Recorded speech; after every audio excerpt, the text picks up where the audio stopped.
Assalamualaikum warahmatullahi wabarakatuh. Perkenalkan, nama saya Fadli Urumi dengan NIM 532424051. Dan saya Nurfadila Baadib dengan NIM 532424054. Kami dari Program Studi Pendidikan Teknologi Informasi Universitas Negeri Gorontalo. Tugas ini kami buat untuk memenuhi tugas mata kuliah Psikologi Pendidikan Dan melakukan observasi di SD Negeri 3 Talaga, tepatnya di kelas 4. Observasi ini kami lakukan pada tanggal 30 Mei 2025 dengan tujuan untuk memahami lebih dalam tentang motivasi belajar dan kesulitan belajar yang dialami oleh siswa sekolah dasar dari sudut pandang psikologi pendidikan.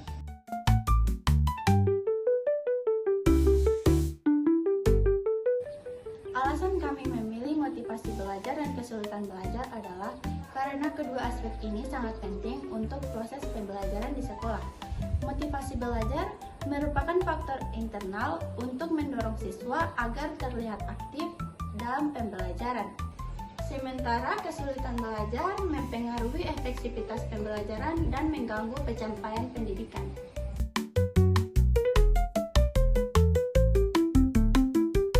Dalam analisis ini, saya menggunakan beberapa teori psikologi yang relevan. Pertama yaitu teori hierarki kebutuhan Abraham Maslow yang menjelaskan bahwa motivasi seseorang muncul setelah kebutuhan dasarnya terpenuhi, seperti rasa aman, penghargaan, dan aktualisasi diri. Jika siswa merasa dihargai, didukung, dan dibimbing dengan baik, maka motivasi belajar mereka akan meningkat. Yang kedua yaitu kami menggunakan teori konstruktivisme sosial dari Lev Vygotsky. Vygotsky menekankan pentingnya interaksi sosial dan scaffolding dalam proses belajar. Menurutnya, dengan bimbingan dari guru atau teman sebaya, siswa dapat mencapai zona perkembangan proksimal mereka dan mengatasi kesulitan belajar.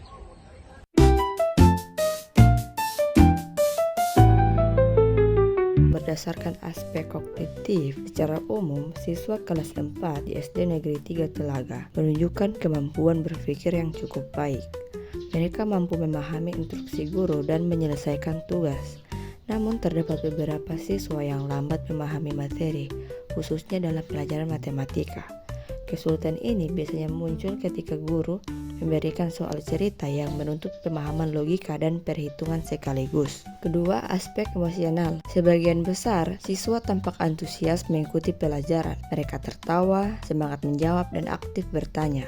Akan tetapi, ada juga siswa yang cenderung pasif dan terlihat cemas ketika ditanya untuk maju ke depan kelas. Siswa ini biasanya memiliki kepercayaan diri yang rendah atau takut membuat kesalahan. Yang ketiga, aspek sosial.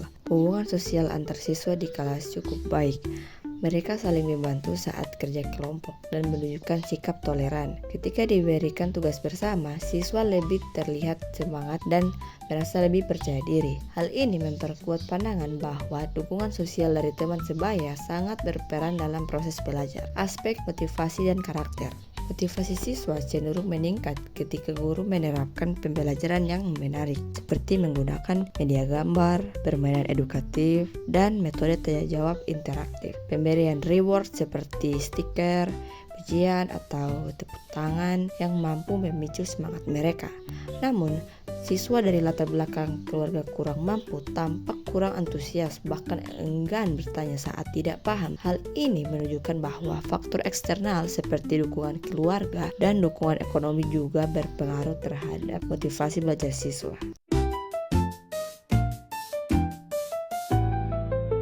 Berdasarkan hasil observasi dan teori yang kami gunakan, dapat disimpulkan bahwa motivasi belajar dan kesulitan belajar sangat berkaitan erat.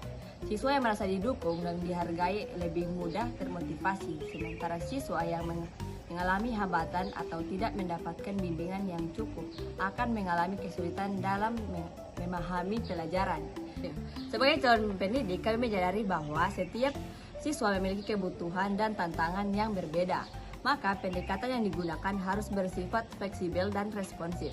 Guru tidak hanya menjadi penyampai materi, tetapi juga fasilitator yang mendampingi siswa baik secara emosional maupun akademik. Referensi pribadi kami adalah bahwa proses pembelajaran mengajar akan lebih efektif jika dilakukan dengan pendekatan yang manusiawi dan berbasis pada pemahaman mendalam tentang psikologi perkembangan anak, dukungan dari lingkungan sekolah, keluarga, serta metode pembelajaran yang tepat dapat menjadi kunci untuk mengatasi kesulitan belajar dan memungkinkan motivasi siswa.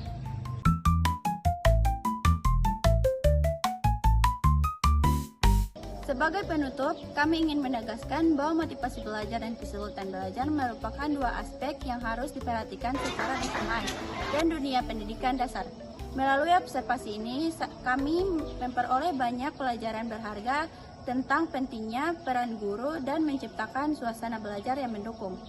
Kami mengucapkan terima kasih banyak yang sebesar-besarnya kepada kepala sekolah, terutama wali kelas 4 SD Negeri 3 Telaga, serta seluruh siswa yang terlibat dan dosen pengampu mata kuliah psikologi pendidikan atas kesempatan dan bantuannya dalam kegiatan ini. Wassalamualaikum warahmatullahi wabarakatuh.